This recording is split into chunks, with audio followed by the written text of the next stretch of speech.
Let's make a start. It is 1 o'clock and punctuality is quite important. Good afternoon, everyone. My name is Caroline Montfort, and with my colleague Shravani, we are delighted to welcome you to the Ashridge Center for Coaching for this webinar.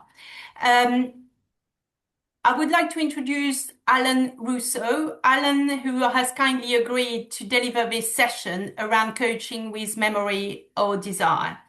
A bit of background. So Alan is an executive and team coach working in London. He's due to graduate with a master's in executive coaching at Ashridge in June. Alan is accredited by Ashridge and the EMCC at senior practitioner level. Before starting his coaching career in practice in 2022, Alan spent more than 30 years in academia, public policy research and development finance as a senior leader. The topic of his webinar today drew on his master's dissertation, and I know he's very keen to engage with you and hear your thoughts. Before I pass over to Alan, I just would like to let you know that this webinar will be recorded and we will share the presentation at the end of the webinar. Thank you. Over to you, Alan. Thank you so much, Caroline, and thank you to you and to Ashridge for inviting me today to give this webinar on a subject that I've been thinking a lot about for a while, but particularly since writing and completing my master's dissertation. I just wanted to again say, how important it is for me to share this with others, and how excited I am by the fact that so many people have joined this session. I really hope it's going to be something interesting and useful for all of you, but it is a very personal subject for me. So as those of you who've gone through the Ashridge training will know, the work that we do as master's students is really very personal, choosing something that is meaningful for us that we want to work on also in our coaching, and that's where this subject comes from. But I think it has resonance and relevance for a wider group of people, and that's what I'm hoping to pull out from today. So let me first give you a sense of the, of the structure and content for today's webinar. I'll start off by talking a little bit about a couple of great thinkers who have opined on this subject about memory and desire, Wilfred Bion and Sigmund Freud, and then others who've also talked about some of the same sorts of subjects. And what I took away from that, and then really kind of ask the question, should coaches be paying attention to what these great psychoanalytic minds have said about memory and desire, or does it really not relate to us? And if it does, in what way does it do that? And I'll say a little bit about my own experience or my own thoughts about that. Also, what I've learned from talking to quite a few coaches, psychologists, psychoanalysts, and others about these themes. But then I want to pause, and this will be maybe at around the 20-minute mark or so, to see if you have your own thoughts about this, because I'm sure that you've thought about it before. If you haven't, maybe something I say will trigger something that comes to mind for you. And I know we have a lot of people on the call already. I see the numbers seems to be about 75. So not everybody, if you have something to say, will get a chance, but I'm hoping we can at least start a conversation, and then there'll be time at the end to pick up from there. The third section is around my own experimentation with this. So as you'll hear in a moment, a lot of these ideas were really very foreign to me and challenging for me. But it meant that I wanted to go closer to that. Sort of how can I do things in such a way where I can suspend memory and desire and be more present in coaching sessions and apply what Freud describes as an evenly hovering attention to the person in the room. That's something I didn't feel I was doing very effectively. And so I experimented with that. That was part of my dissertation work, and I'll describe a little bit about what that felt like and some of the experiences I had in doing it. And then the next section will turn to just something that is really very inchoate. I haven't really given it a huge amount of thought, but maybe I'll get some good ideas from you on applications in the workplace. So how might leaders and managers also think about suspending memory and desire, also think about how they can maintain an even presence, that evenly hovering attention to people they're with, say their teams or the individuals in their teams. So I have just one slide on that, but it might again trigger some thoughts, and then there'll be, I'm sure, plenty of time for discussion, and I hope to be able to hear from you, either just to hear your thoughts or take some questions if there are questions. So let me start with the so-called, what I've called the great thinkers. And I mentioned the first one, Wilfred Bion. He was, as many of you will know, an English psychoanalyst working in the 20th century who really, I mean, he was the founder of a lot of really important ideas in psychoanalysis. But he published something in 1967, just a sort of very short paper about working without memory or desire. And it triggered, I think, a pretty big debate at the time among psychoanalysts, and is still something that we hear about and think about in coaching training. So he said these things, which, when I heard them for the first time, I found extremely uh, provocative and challenging. So he said the purest form of listening is to listen without memory or desire. Well, okay, I can think about how I might actually try to just stay in the present. But then he said, confine notes to matters which can be recorded. Like, for example, the program of appointments. Well, that was very different, and I'll talk about this in a moment, to the way I had started off as a coach. Every session, he said, attended by the psychoanalyst must have no history and no future. It just starts to get, more and more challenging the more quotes I pull out from that very slim paper. Desires for results, cure, he says, or even understanding must not be allowed to proliferate. And again, I came into coaching feeling like that was my job, right? My job was to understand. So the idea that and my job was to help people get results. So how can it be that we're not supposed to think about results, cure, or having understanding? And that again started to feel really just just confounding to me. Um, and I love this quote. So the psychoanalyst should aim at achieving a state of mind so that at every session he feels he has not seen the patient before. If he feels he has, he's treating the wrong patient. I mean, that I think is a very startling statement, and it calls to mind for me anyway that oft quoted statement from the 6th century Greek philosopher, 6th century BCE Greek philosopher Heraclitus, who said, "No man ever steps in the same river twice, for he is not the same man, and it is not the same river." It is a really important statement about the way things move on, and if you as a coach, let's say, an analyst, a coach, someone in the consulting room, are still stuck with what might have happened before, that person has probably moved on from there. That person is probably in a different place by the time you've seen them, and you need to be alive to what is going on for them in that moment, not stuck in what might have been said in the past. So that was sort of one of the things, some of the things that Bion said that captured my attention, and it evokes, I think, some of the things that much earlier Sigmund Freud had said about a free-floating attention, right? Not directing your notice at any one thing in particular, maintaining what he described as an evenly suspended attention in the face of all that one hears. And that was a really important idea for Freud. I think it also unlocked some other important concepts that Freud is responsible for introducing into the literature, especially around transference and countertransference.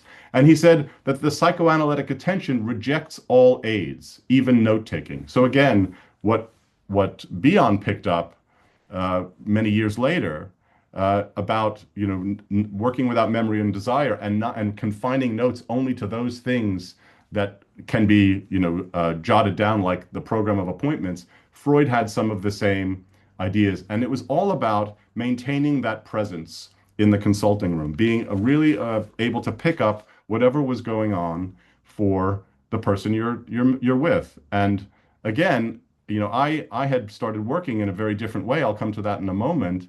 And so these two ideas, these twin sort of concepts around note-taking, memory, and not caring about results and having any particular desire, I found those really captivating. And that's why I decided to work on them in my dissertation.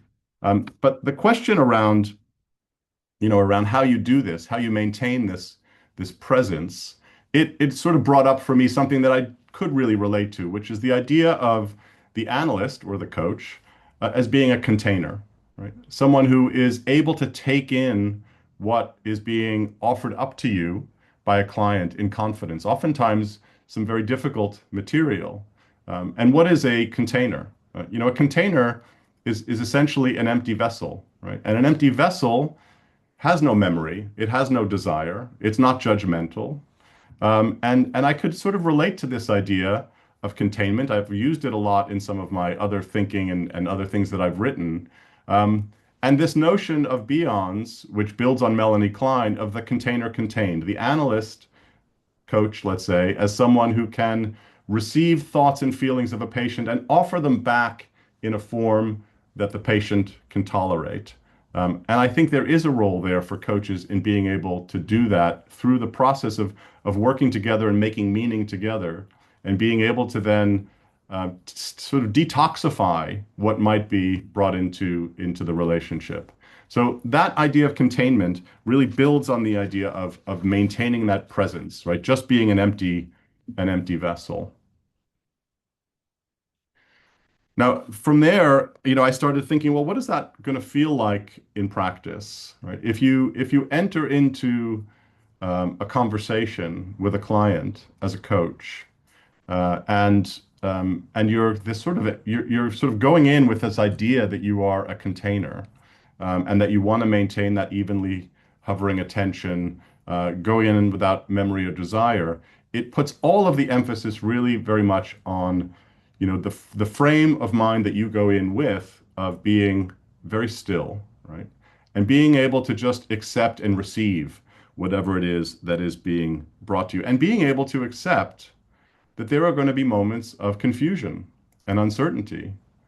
And I've found anyway that with some clients, that's not what they're looking for from a coach, right? What they're looking for a coach is sometimes answers.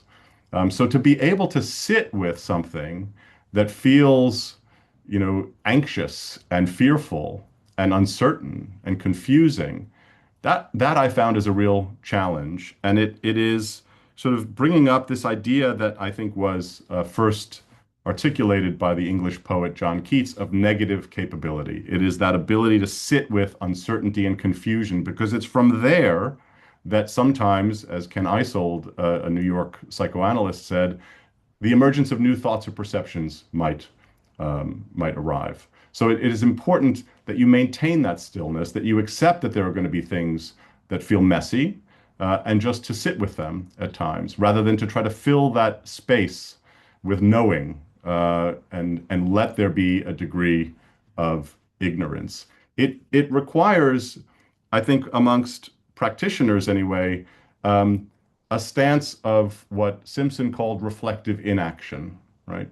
So we don't jump in to solve. We don't jump in to try to address what we're hearing. We just sit back and receive. There's all sort of, in a lot of contexts, people will say, well, don't just sit there, do something.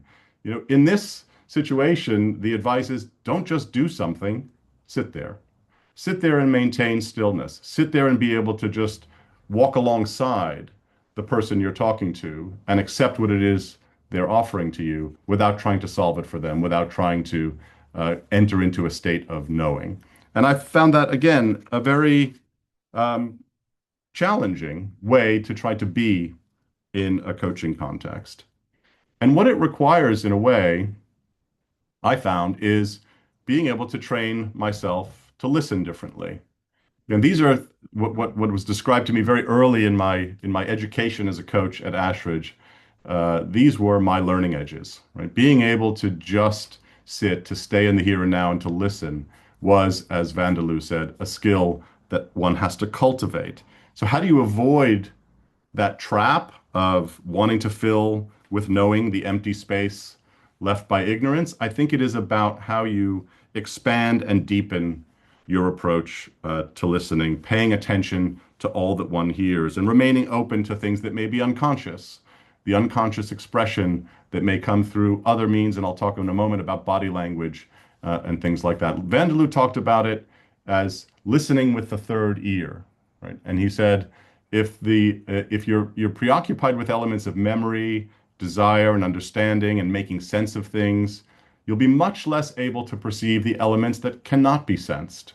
So there is a balance, I guess, that has to be struck here between, on the one hand, doing what Alan described as mentalizing, really making sense of things that one hears, but also suspending that, also not trying to always make sense and just allowing things to flow. So I take away from that that there's sometimes for a coach anyway, a kind of a predilection toward mentalizing. As you hear things, you're making sense of them, but then checking yourself to say, wait a minute, I need to sort of stop trying to make sense of everything I'm hearing as it's coming in and just be able to listen with what Van der Loo described as the third ear.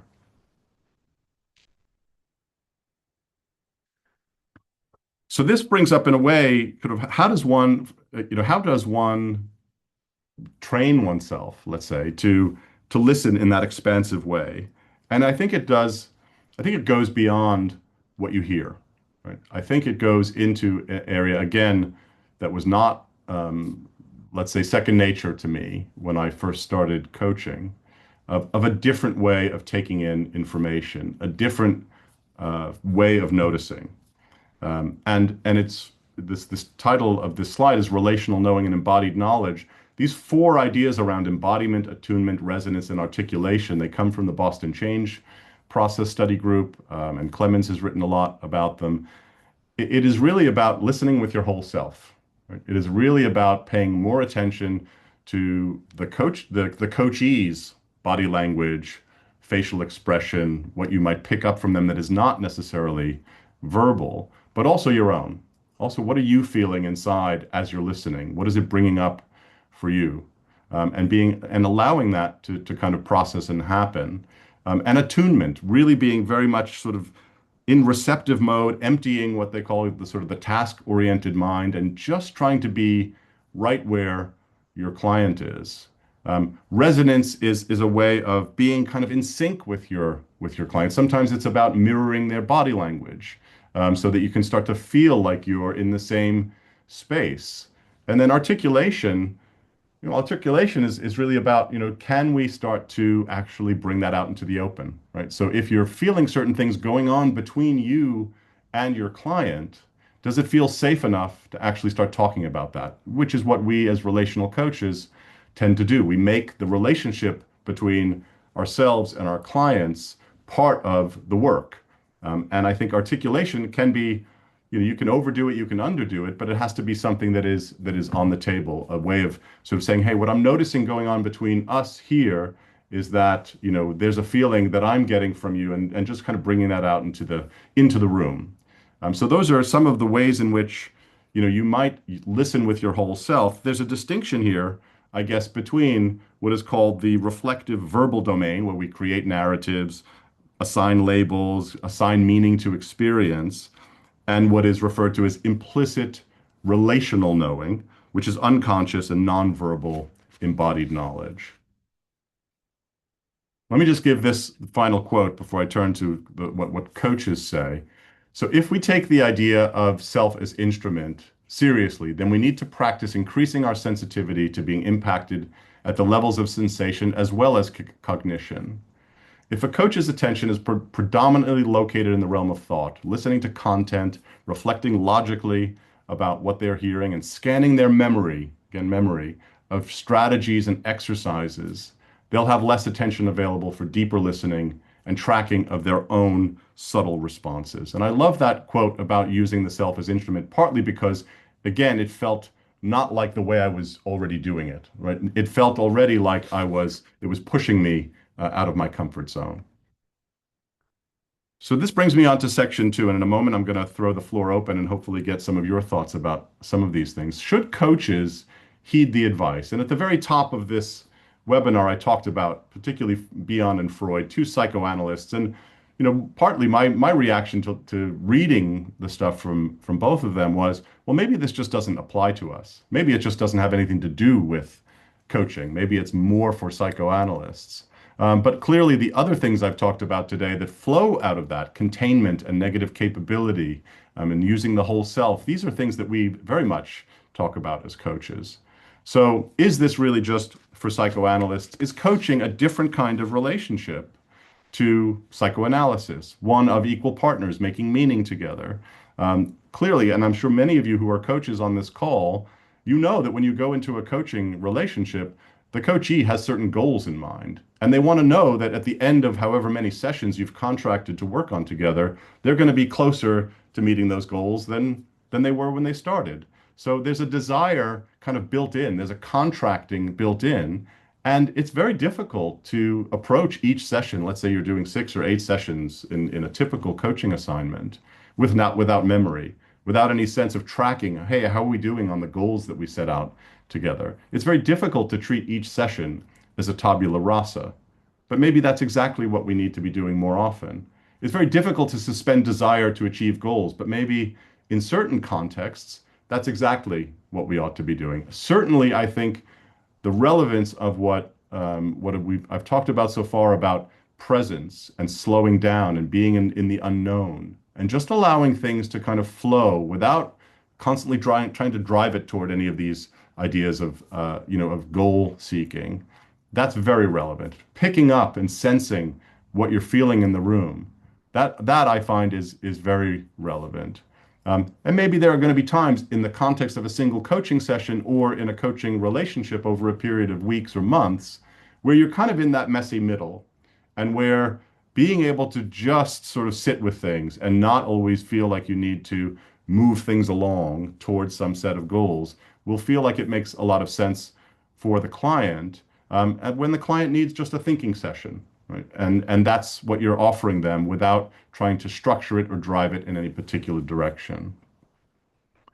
So a big question for me when I read all of this stuff, why this is, why I sort of picked up on this in the first place is, am I doing it wrong? Is there something sort of about the way I'm doing coaching? Because I was taking a lot of notes. I was reviewing my notes before sessions. I read this stuff from Bion and Freud about not taking notes and suspending memory and desire. And I thought, well, this is completely different to the way I'm coaching. My instinctive way was to draw on that.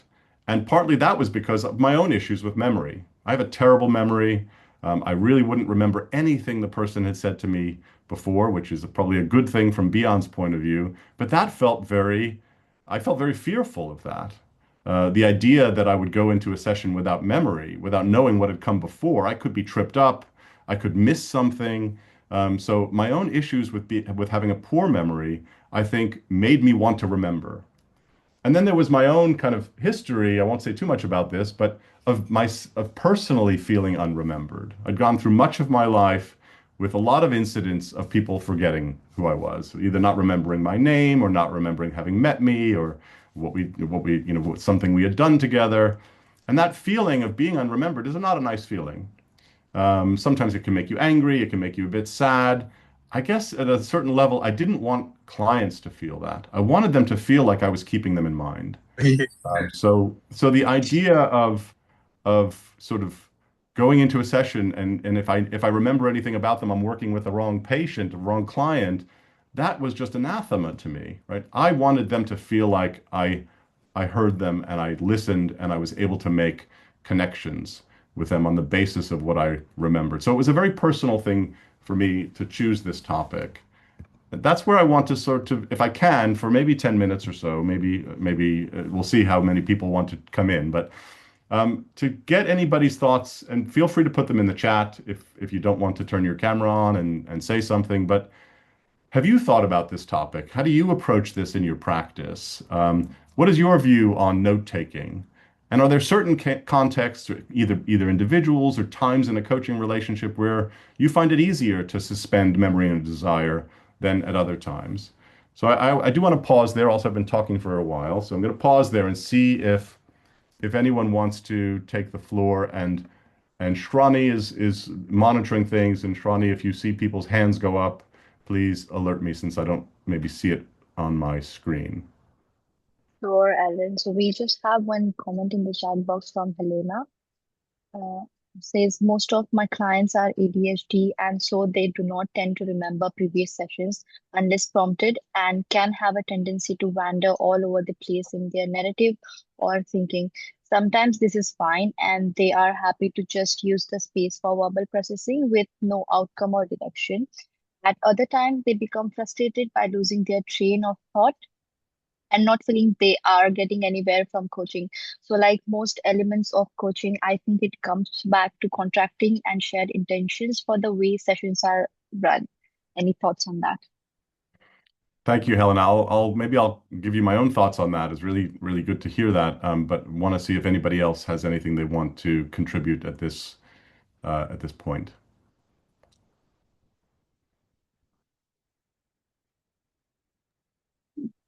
I So have a we, question. Sorry, Yeah. I can't work out how to put my hand up. Uh, A lot of what you're saying, Alan, really resonates with me. You know, suspending judgment, holding space, listening deeply, sitting with uncertainty. The one element that jars a little, and I'd like to explore this if possible, is the note taking, because I'm a member of the British Psychological Society, and we are, as a coaching psychology practitioner, we are taught to take notes so that we have an evidence base. So I was just wondering how you approach this element of the advice that Bion and Freud seem to be giving. Yeah, so in a moment, I'm going to say what my experimentation felt like, Michelle. Thank you for that question. Because it kind of started with a very drastic form of not taking any notes. And even when I was taking notes throughout much of my coaching practice, it was after sessions. I very rarely jotted anything down during a session because I tried to maintain eye contact. But afterwards, I would take notes, and my notes tended to be almost like a full record of what was said. It wasn't like a journaling style of note taking where I would pick up what I felt and what I felt the client felt, and if I noticed anything going on in the unconscious and any transference. It was just, they said this and then I said that and they said this and then I said that. Very, very unhelpful. But for me, a way of processing and giving me a record of being able to go back. But I'll say a bit in a moment about the experimentation and how I sort of walked back from that more drastic experiment of taking no notes at all. But thank you for the point about in the psychological realm, the need to maintain a good record keeping.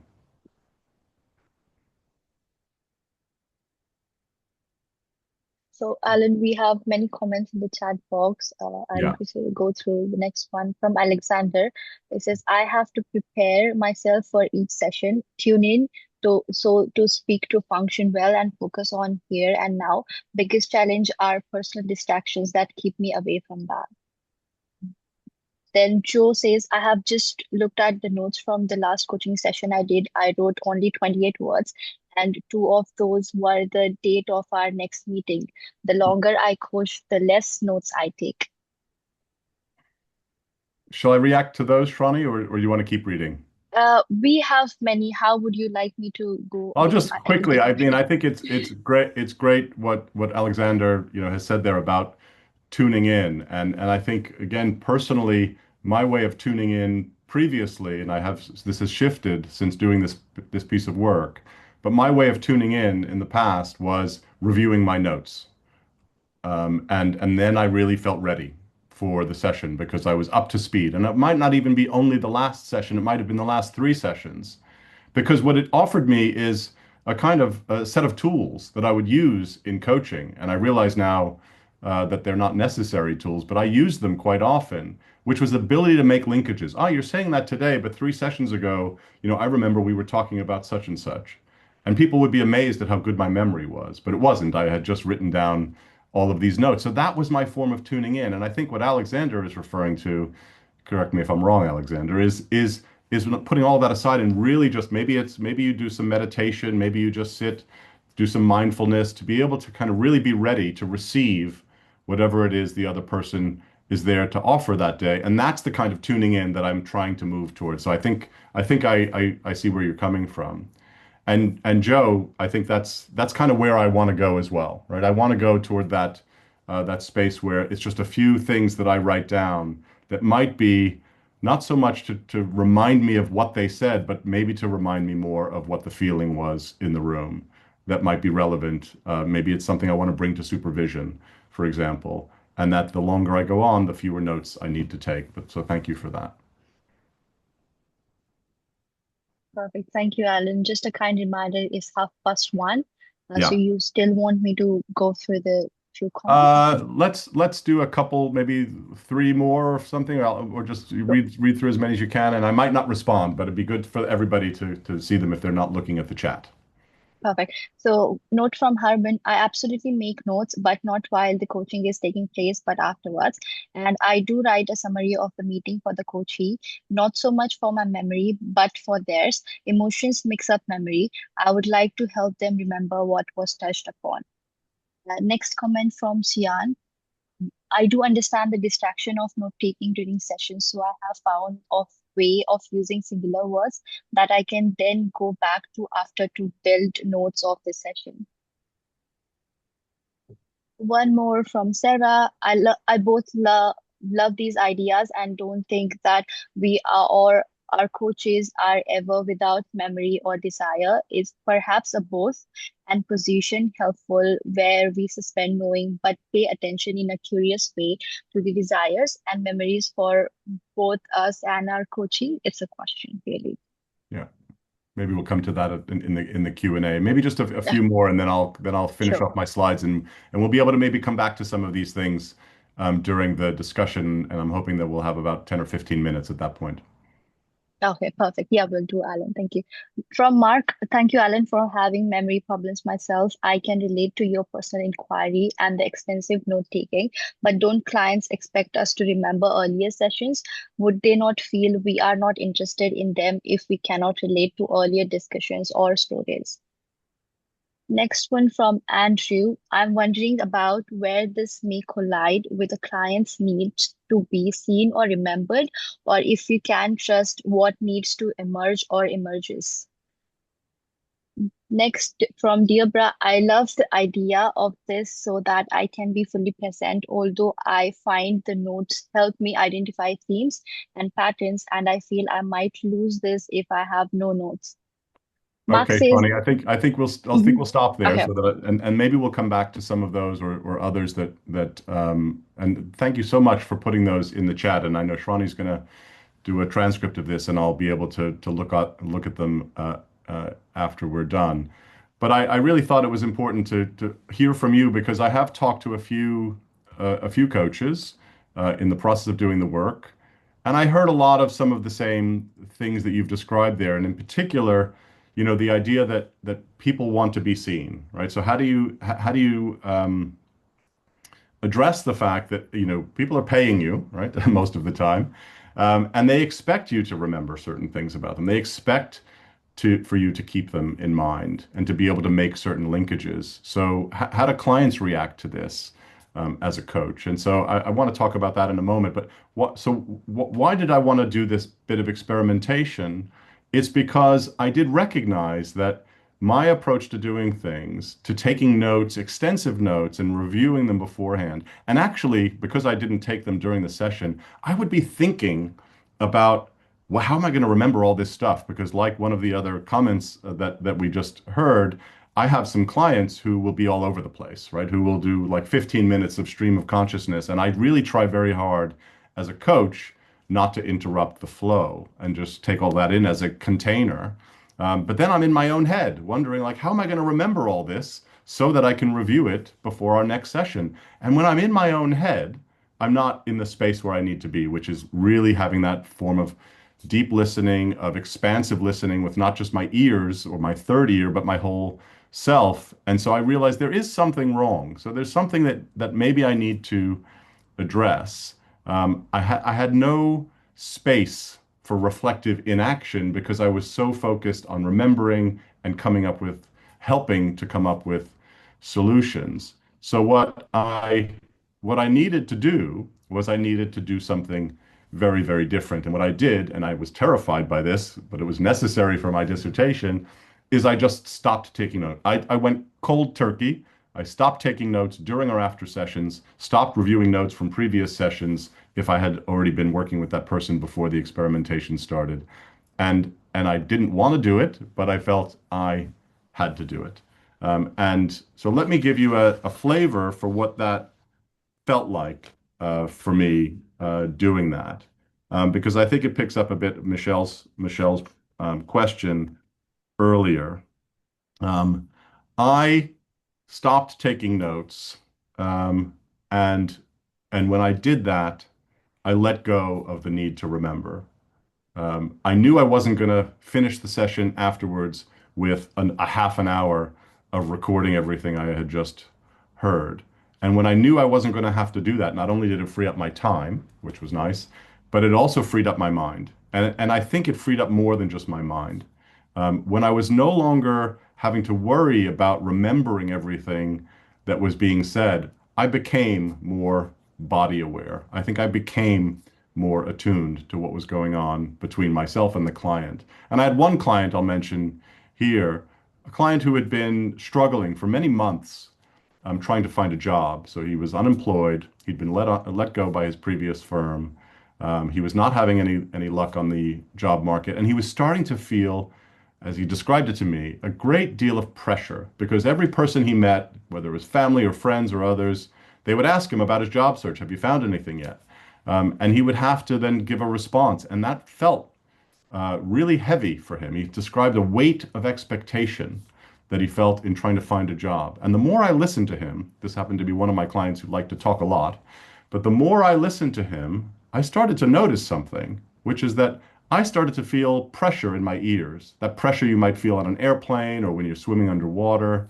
And I started to feel pain in my shoulders.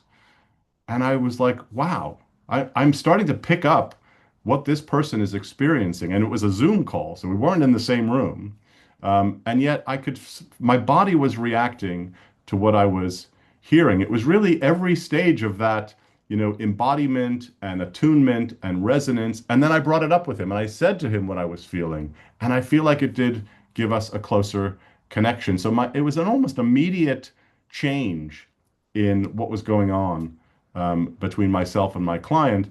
And I think just generally speaking, over the months that I did this, I did feel more freed up to explore things with clients, much more at ease with bringing up things that were in the sort of emotional realm or on the emotional register, which is something, again, I had probably been reluctant to do before I started this piece of work. And clients themselves just started to report, sometimes unbidden, their physical responses to work-related stress. So it became part of the conversation, what was going on physically for them, what was going on physically for me, something I had really avoided as a coach, not my style, before I started to do this. And so there was a question in the chat a moment ago about, don't people expect you to remember them? What happens when you don't? And I'll tell you, there were very few cases where people said, you remember when I said this and you remember this about that, where I was felt put on the spot. I think it never came up as an issue. So in the weeks and months that I was doing this, it never came up that I forgot something I should have remembered. Being present and being really listening with my whole self was enough, at least in the cases I had that I drew on for my dissertation. I really felt like I was noticing a lot more from the client and myself. So that was interesting. What was also interesting is that when I suspended memory, it didn't automatically mean I was suspending desire, right? There was still a desire out there. I think it came up in one of the comments in the chat. Clients expect you to help them move toward a set of goals.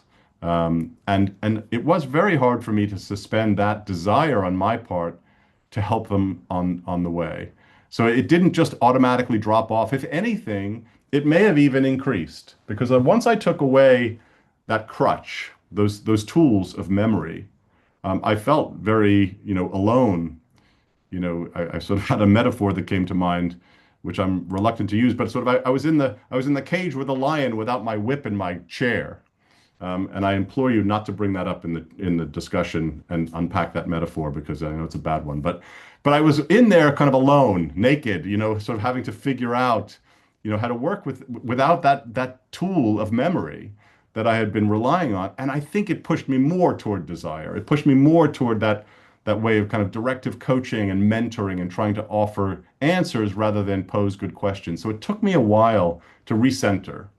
and just remind myself about the need to just be a container, listen, sit alongside rather than always offering a reframe or a way of solving a problem and remaining in that stance of not knowing. That was not easy and it took time, but I feel like I was moving very much in that direction. I became very aware of my valency, to use a Bion term, to do that, and then I needed to sort of self-correct. Sometimes in the middle of a session, oftentimes in the next session, I would find myself self-correcting. So that was a bit, I know it's very brief, but that was a bit about my experimentation. As I said, uh, really kind of terrified by the idea of doing it, but it showed me so much. And I'll in a moment I'll sort of talk about in the conclusions, where I landed with all of that. But before I do that, I wanted to offer some thoughts on applications in the workplace. And again, this is something I would love to hear from people on the call if you've had any experience of this, either as a leader or as someone who is part of a team. I think generally, we talk about these things as coaches, and I've talked about them in my coaching training. I don't think we ever talk about them as leaders. I spent 30 years before becoming a coach in academia and public policy management and in development finance, and I led teams, fairly large teams. But I don't remember anybody in our, people department or, HR departments talking about how one listens, right? Talking about suspending memory or desire with your team or with the individuals that report to you. Because I think generally we tend to think of performance management very much about looking at the past, right? How did the person you're managing do in relation to a set of objectives you've agreed, or the future? What should be your future objectives, your targets for the future, and that we're going to monitor together? It's very, very rarely about what's going on in the here and now. Can leaders really think about not having memory in terms of performance, not having desire in terms of what they want for their teams in the future? I think it's difficult. I think it's quite difficult. But at the same time, I think there are moments where individuals or teams may need exactly that. They may need you to just be listening, just be offering empathy and attunement, not trying to solve a problem for someone, but just being sort of someone who cares. So it won't replace the strictures of performance management and results orientation that I know are natural in the workplace. But I think it can be a really effective complement. It may be, as I say here, context dependent. When someone's going through a difficult time, a team is going through a period of change, conflict is getting in the way. A team needs to reorient itself around its values, purpose, and mission. Those may be opportunities for leaders to, like coaches, just sit in the presence of the unknown, just to sort of allow things to come out and listen expansively. And I think that this is going to be, this is probably an area that could be developed further. These are just some of my thoughts around where it might come into play, in the workplace. It's something I would love to think further about. So if you have any ideas about that, I would be very keen to hear them. That gives me 1 minute to talk about my conclusion. So to sort of come back to what we talked a little bit about in the pause there, I did take a very drastic cold turkey approach to not taking notes, but I have walked back from that. So now I've come back to taking some notes. They're different sorts of notes. I think they're much shorter. I'm not so worried about recording things. And so because I'm not worried about recording what happened, I'm also able to stay in the moment in the session. So I guess what Freud and Bion and others have taught me, one of the key takeaways is that even if I don't use it in the strict way that they might be describing it, don't take notes and don't think about results and desire, I've found a sort of middle ground where the note taking is more about giving me a hook into what might be the sort of thing that a client may need to come back to, a feeling that may have come up, something that might, as I said before, trigger a conversation with a supervisor, for example, about how I deal with something like that. So it has allowed me, as a result, to get out of my own head during sessions.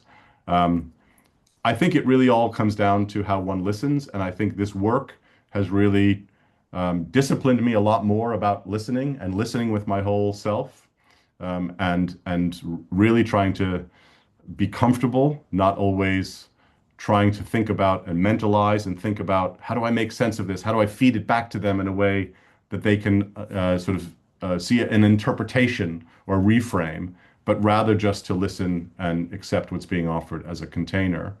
And then, coming to the realization that, it's not about what I remember as far as the client is concerned. I don't think that's what they're looking for from me. An AI coach can probably do all the remembering that a human can't do. It is about making a connection, and that's something I think an AI coach can't do. The way that we make sense together, about finding the way together, rather than me showing the way, that's my desire coming up, I think is one of the key things I took away from all of this. So it was a fantastic experience. I'm really grateful to Ashridge for sort of pushing me to do this kind of work as a master's student. It didn't come naturally, but I learned a lot through that process about myself, but also about how I can be a good coach. So that's it from me. I'm done talking. I want to do some listening now, to hopefully some of you who have something you want to offer. Again, please take the floor if you'd like to turn on your camera and your microphone or put something in the chat. We have, Shrani, I think, if I'm not wrong, about 13 minutes for discussion. That's correct, Alan. Yes.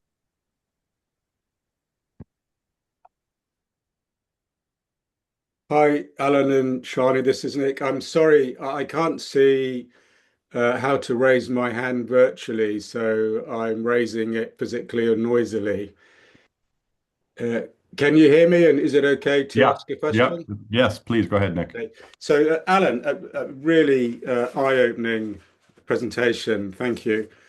I'm wondering, and coming at it, I guess, more from the point of view of perhaps sort of team leadership and mentoring, as well as coach, therapist, is there any cost to making that approach explicit with your coachee or your patient or perhaps somebody you're mentoring in the workplace?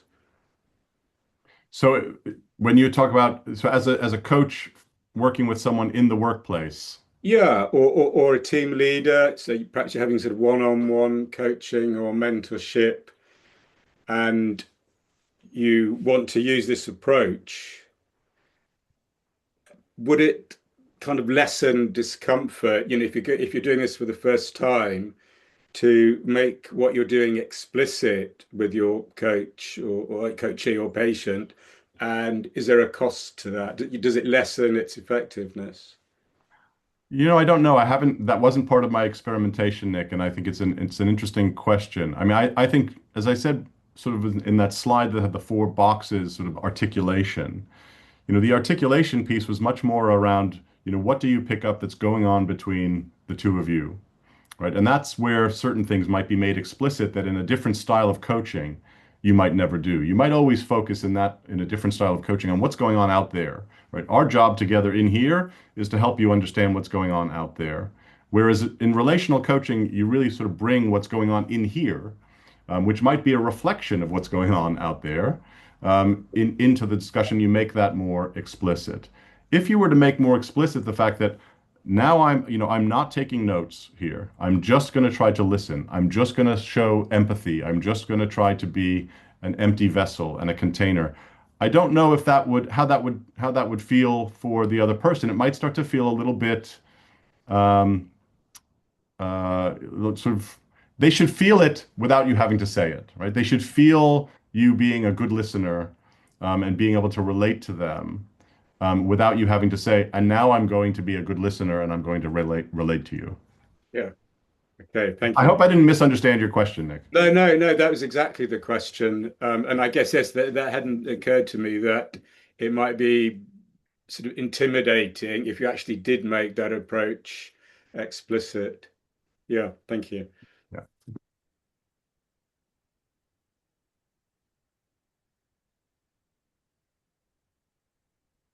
Anyone else want to come on?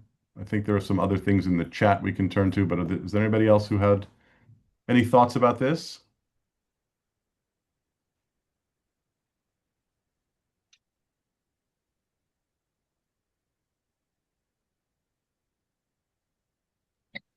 Tony has the hand raised. Yes, Go Tony. on. Tony. Thank you, Alan. Fascinating. I'm not a coach. I suppose what I'm wondering is how, do you just want to be an analyst, or how do you do this without losing what a coach is? Yeah, I think that is exactly what I struggled with. Because when I first sort of came upon these ideas, and I didn't just stumble upon them, they're offered up to you, right, in coaching training. And I had the same question as like, well, I don't want to be an analyst, right? And I want to be a coach. So the question is a coach someone who has to remember? Is a coach someone who has to have desire? Because if that's what it means to be a coach, then these things have no relevance. But I think there's a ground somewhere in the middle, Tony, between the two, right? You don't have to want to be an analyst to be able to accept the injunctions of Bion and Freud. I think you can be a coach who recognizes, at least in my own case, that there is a way of, as I've done for myself, and I've experimented with this, of suspending the need to remember in the session, right? And not being inside my own head, trying to remember things in the session so that I can write them down afterwards, and freeing up the space that freed up for me to be a better listener and to take things in a different way. And as far as desire is concerned, I think that is a really tricky one, right? As I said, when I tried to suspend memory, it pushed me toward having more desire. I think completely doing away with desire of wanting to get results, it's almost like saying, I don't really care if they think I'm a good coach. I don't really care if they think their goals were met.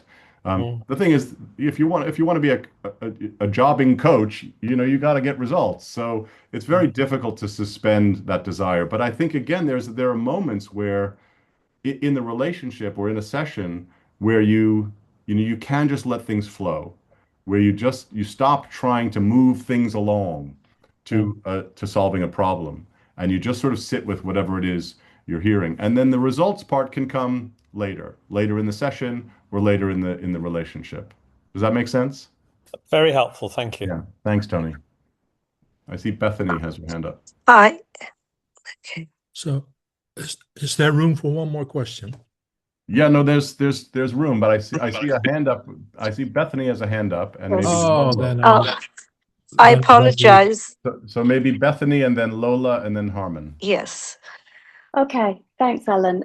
I've loved this, and so much of it resonates with my own sort of attempts to balance an aspiration to be without memory and desire, and then the practicalities that we've all talked about of, three-way contracts where there's an expectation of results. So it's very real for me.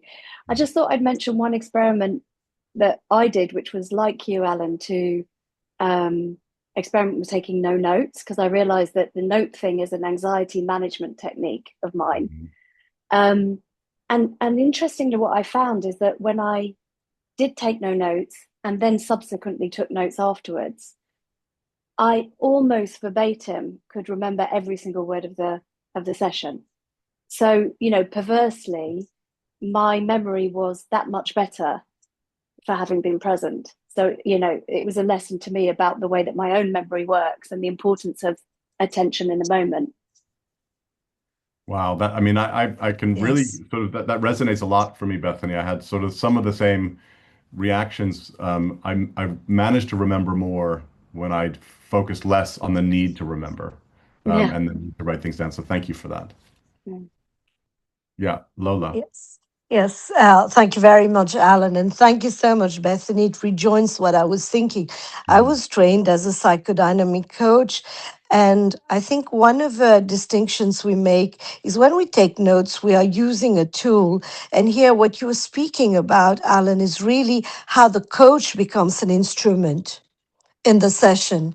Instead of using a tool, the coach themselves, and it rejoins exactly what Bethany says. It improves memory, and it's like almost that emotional resonance that allows us to remember the journey with this coachee. Thank you. Yeah, no, thank you, Lola. That I think that is exactly right. That when you take away one tool, and then maybe it's about senses generally, right? When people lose their Mhm. hearing or lose their sight, other Exactly. senses come in, and I think that's precisely what seemed to be happening, what Bethany described, and what I experienced also Mhm. in my own experimentation. So yeah, thank you for that. Harmon, you need to put your microphone back on, Harmon, please. I There have we a go. question that Bethany was already kind enough to answer for me. So my question was, would it be naive to assume that if you're really present in a moment, you will remember what was said earlier? Yeah, I mean, I think that is definitely true to a point, right? So I found myself remembering more things than I thought I would remember. But I think, whatever it is that sort of is part of my constitution that makes it difficult for me to remember things, it's still there, right? So the fact that I try less hard to remember doesn't mean that I remember everything. I've certainly got a photographic memory. I still forget a lot. But I think there's more that comes back than you think will come back when I think you called it anxiety management, Bethany, when you kind of stop trying to manage your anxiety in that way, and you just, as Lola put it, you think of yourself as the tool, right, rather than your memory or something you've written down as the tool. Memory is just one of the tools that you have, right? Exactly, exactly. Thank you.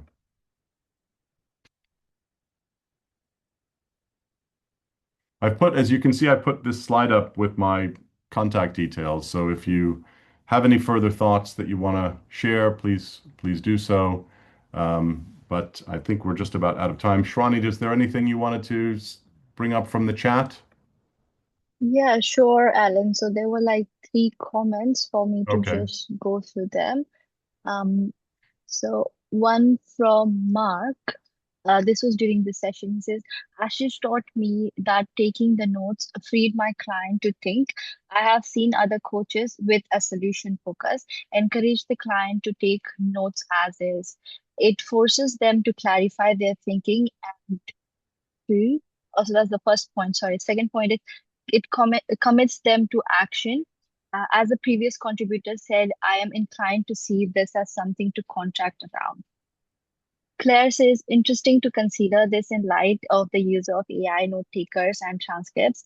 What Mm. would Bion and Freud have to say about that?